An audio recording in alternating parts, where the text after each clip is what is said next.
Welcome back. We now have David Evers with us. Very nice to have you, Mr. Evers. The first question, why are you running for this office? When I was growing up, my dad left when I was very young, and it was just me and my mom, and we ended up moving in with my grandparents, obviously her mom and her dad. And my grandfather was in the force, and he used to take me on car rides with him throughout when he was on call, and I could kind of see what it was like, and I really got into it at such a young age, and I went with him through his progression through the academy to the lieutenant, and then he eventually became police chief, and I was with him all through that, and it was just really inspiring to me to see how much he could help, and I wanted to be just like him. What kind of influence did your grandfather have on your decision to become a police chief? He was always telling me how great it was to see that he saved this person's life. He helped her son get out of drugs and back into school, and just everything he did was such a positive influence on people, and everybody loved him. We'd walk through town, and, oh hey, and he was just so popular, and he was in charge of their safety, and it just was great to see how important he was to everybody. Now that we know a little bit about your grandfather, could you tell us more about the family? I'm married. I've been married for 26 years to my beautiful wife, Cassandra. We have 2 kids, Eve and Katrina. One's at Stanford, one's at Ohio State. They're both 19. Are your children studying things that have to do with law enforcement? One of them is, Eve is, and the other one is trying to become a broadcaster. How important is being a police officer to you? You know, it's been my whole life pretty much. I started at age 25 and just have stuck with it ever since. There's nothing more important to me than the safety of others. Could you tell me a little bit about the education that you have? I went to the University of Florida and majored in criminal justice. I got my master's degree. While doing that, I was taking my business administration online and also got my undergrad in that.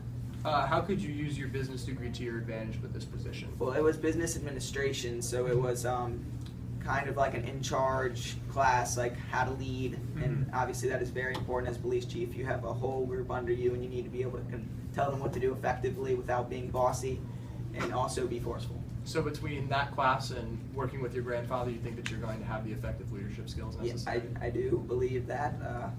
Being lieutenant for a few years, I had to work with the lower guys, obviously not as high as police chief, but I feel I was very good at being a lieutenant, and obviously under my grandfather, who was a police chief for a very long time, was reelected twice, that I've had good influences.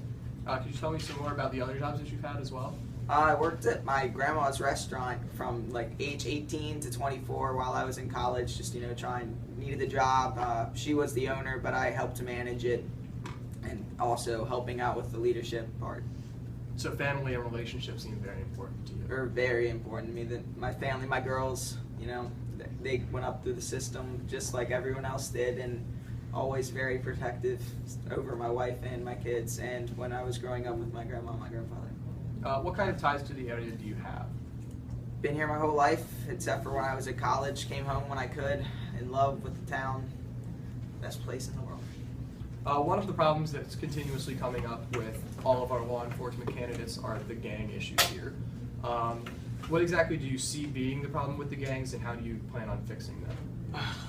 Well, the gangs, the thing is, you take out a rival gang, you take out the other rival gang, well then you have 2 more rival gangs coming up under it. And the thing is, you have to get all of the gang. You can't get one major gang, because then you have the rival gang who just finds another rival gang. And the problem with that is just that it never stops. And you have to kind of kill it at the root, at the teenage age, because that's when they join it. They see their dad in it, they see their friends in it. Oh, that's cool. I want to be in that too.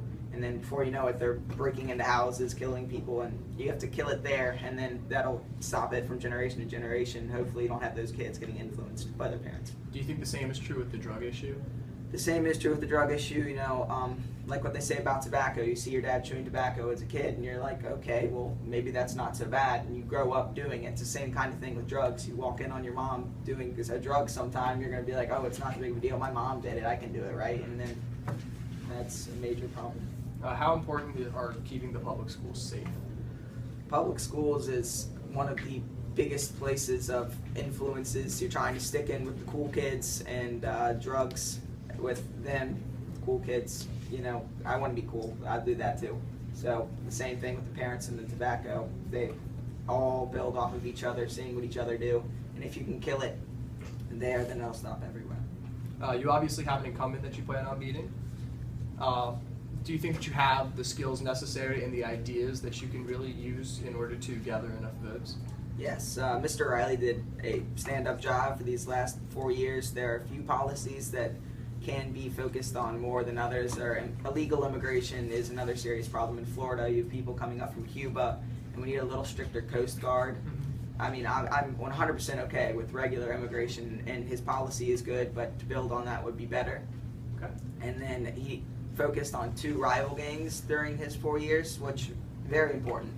Gangs are extremely important to me, but 2 isn't really enough over 4 years. All right. Is there anything else that you would want your voters to know?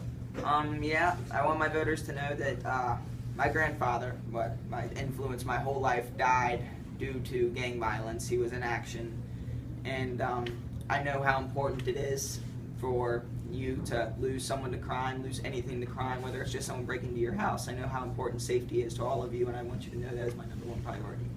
Thank you very much. Thank you for coming on to Thank the you show, for Mr. having Evers. me. And when we return, we're going to have our first candidate for the Director of Parks and Recreation.